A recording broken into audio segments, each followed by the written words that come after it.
Dubai ফেরত প্রবাসীদেরকে 50,000 টাকা করে একটা অনুদান চেক দেওয়া হয় প্রবাসী কল্যাণ মন্ত্রণালয় থেকে। তখন কিন্তু প্রবাসী কল্যাণ মন্ত্রণালয় এই অনুষ্ঠান অ্যারেঞ্জ করেন নাই। এই অ্যারেঞ্জটা করছিল ঢাকা বিশ্ববিদ্যালয়ের একটা ছাত্র ইউনিটের প্রতিনিধি দল থেকে। তারা 7 জনের একটা প্রতিনিধি দল আসিফ নজরুল স্যারের সাথে সাক্ষাৎ করার পরে আসিফ নজরুল স্যার নিজে সময় দিয়েছেন 28 তারিখে প্রবাসীদেরকে নিয়ে একটা মতবিনিময় প্রোগ্রাম করবেন। এর পরিপ্রেক্ষিতে আমরা দুবাই প্রবাসীরা মিলে ওই প্রোগ্রামের আসার জন্য উদ্বুদ্ধ হই। পরবর্তীতে 27 তারিখ রাত্রে হঠাৎ করে প্রবাসী কল্যাণ মন্ত্রণালয় থেকে ফোন দিয়ে বলা হচ্ছে যে এই অনুষ্ঠানটা আমরা আপনাদের ব্যানারে করবেন না, এটা আমরা প্রবাসী কল্যাণ মন্ত্রণালয়ের ব্যানারে করব, আপনাদেরকে একটা চেক প্রদান অনুষ্ঠান করব। ঠিক আছে, আপনারা করলাম। ওই অনুষ্ঠানে আপনারা দেখেছেন সামান্য কিছু হট্টগোল হয়েছে, কারণ আমরা আমাদের কথাগুলো আসিফ নজরুল স্যারকে পৌঁছাইতে পারিনি। তাই আমাদের মধ্যে থেকে অনেকে রাগান্বিত হয়ে ওইখানে একটা বিশৃঙ্খলা। এর পরিপ্রেক্ষিতে আসিফ নজরুল স্যার 7 জনের প্রতিনিধি দলকে 29 তারিখে ডাকার পরে হচ্ছে আমরা এখানে আছি 7 জনের প্রতিনিধি দল, আমরা সবাই ওখানে গিয়েছি। যাওয়ার পরে বিকেল 3টা থেকে রাত 10টা পর্যন্ত আমাদেরকে ওইখানে বসায় রাখেন। আসিফ নজরুল স্যারের পিএস সরোয়ার আলম স্যার আমাদেরকে বলেন যে আপনাদের সাথে আগামী 1 সপ্তাহের ভিতরে আসিফ নজরুল স্যার আপনাদেরকে সাক্ষাৎ দিবেন। এর পরবর্তীতে আবার সাক্ষাতের জন্য আমরা গিয়েছি, আসিফ নজরুল স্যার আমাদেরকে সাক্ষাৎ দেয়নি।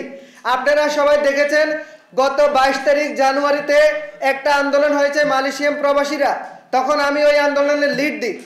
এর পরিপ্রেক্ষিতে আসিফ নজরুল স্যার আমাদের সাথে বসতে বাধ্য হয়।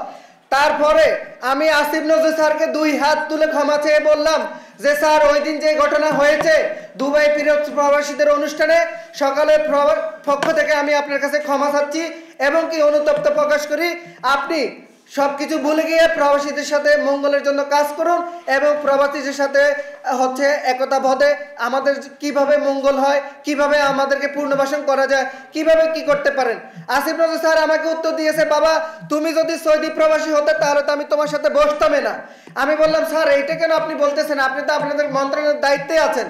তারপরে স্যার বলতেছেন যে তোমাদের যত খুশি তোমরা তত আন্দোলন করো, আমার কিচ্ছু যায় আসে না, তোমরা রাস্তায় শুয়ে থাকো, তোমরা যা করো তোমরা করতে পারো, কোনো সমস্যা নাই। এর পরিপ্রেক্ষিতে ওনার পিএস সরোয়ার আলম স্যার আমাকে অনেকভাবে ইশারা ইঙ্গিতে আমাকে বুঝাচ্ছেন, আমাকে অনেক ধমকি দিচ্ছেন। আমি বলছি স্যার আপনি যাই কিছু করেন আমি প্রবাসীদের কল্যাণে কাজ করে যাব এবং কাজ করতেছি, এই কাজ করে যাবই। তার পরিপ্রেক্ষিতে আসিফ নজরুল স্যারের সাথে পরবর্তীতে যোগাযোগ করতে চাচ্ছি। আসিফ নজরুল স্যারের পিএস সরোয়ার আলম স্যার আমাদেরকে যোগাযোগের কোনো রাস্তা তৈরি করে দেয়নি। তারপরে আমরা চেয়েছি, অন্তত আপনারা সবাই অবগত আছেন উপদেষ্টা স্যার এখন পর্যন্ত এমন কোন শ্রেণী পেশার মানুষ নাই উপদেষ্টা স্যার সাক্ষাৎ দেয়নি। তাহলে আপনারা এই গণমাধ্যমের ব্যক্তিত্বই তো সবসময় নিউজে গুগলে সবকিছুতে তুলে ধরেন রেমিটেন্সের আগের কি প্রবাহ ছিল, বর্তমান রেমিটেন্সের কি প্রবাহ। তাহলে প্রফেসর ইউনূস স্যার বলেছেন যে প্রবাসীদেরকে মাথায় তুলে রাখবো। এখন আমার কেন জানি মনে হচ্ছে আমলাদের কারণে, বিভিন্ন প্রশাসনিক সমস্যার কারণে আমরা প্রবাসীরা প্রফেসর ইউনূস স্যারের কাছাকাছি যেতে পারছি না বা আমাদের কথাগুলো স্যারকে বলতে পারছি না। আপনারা দেখতেছেন বর্তমানে আগে একটা টিকিটের দাম কত ছিল, আমি বিগত 1 সপ্তাহ থেকে ঘুরতেছি সৌদি আরবে যাওয়ার জন্য, সেই টিকিটের দাম এখন 1,68,000 থেকে 2 লক্ষ টাকা পর্যন্ত। তাহলে আমাদের এই কথাগুলো কে তুলে ধরবেন? আমাদেরকে তুলে ধরতে হবে না আমাদের কথাগুলো। আমরাই প্রফেসর ইউনূসের কাছে যেতে চাই, আমরা প্রফেসর ইউনূসের সাথে সাক্ষাৎ করে আমাদের সকল সমস্যাগুলো কথা তুলে ধরবো। সাংবাদিক ভাইয়েরা আপনারা সবাই অবগত আছেন, আমাদের ব্যানারে লেখা আছে প্রফেসর ইউনূস স্যারের সাথে সাক্ষাতের জন্য 48 ঘন্টার আলটিমেটাম দিয়ে আমাদের আজকের আপনাদেরকে সংবাদ সম্মেলন করার।